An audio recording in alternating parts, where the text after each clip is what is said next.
istasyon. Pangalan mo'y nakaukit doon. Nanginginig ang aking mga kamay, ngunit pinilit kong umiti na lang.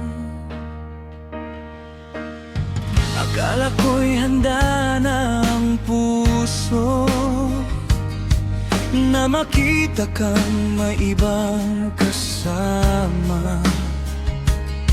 Pero sa bawat hakbang papunta roon, unti-unting bumabalik ang nakaraan. Habang naglalakad ka sa altar, kasabay ng bawat tugtog ng pag-ibig, ako'y nakaupo sa pinakahuling upuan. Pinipigilan ang pusong sumisigaw.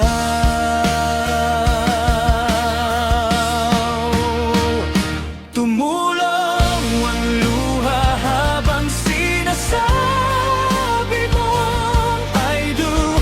Bawat salitang narinig para bang kutsilyong tumatagos. Gusto kong isigaw na mahal pa rin kita, pero huli na.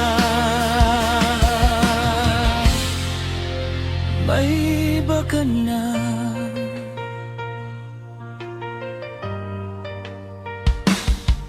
Ngumiti ako kahit wasak ang dibdib. Tinago ang sakit sa likod ng palakpak. Ako ang dating laman ng puso mo, ngayon bisita na lang sa kasal mo.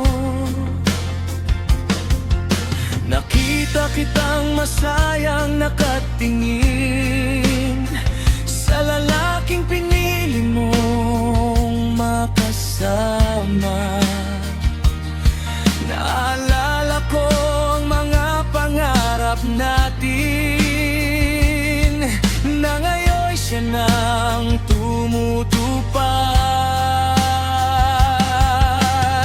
Hindi ko man nakuha ang habang buhay, ipananalangin kong maging masaya ka.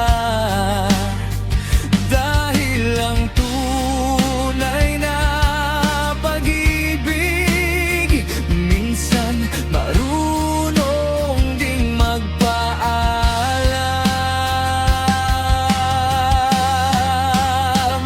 Kung may himalang, may babalik ang oras, hindi kita hahayaang mawala.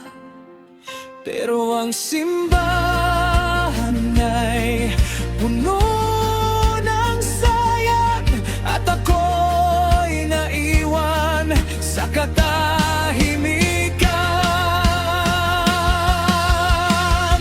Tumulo ang luha habang nagsisigawan ang lahat. Congratulations! Habang ako'y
lang ang laman.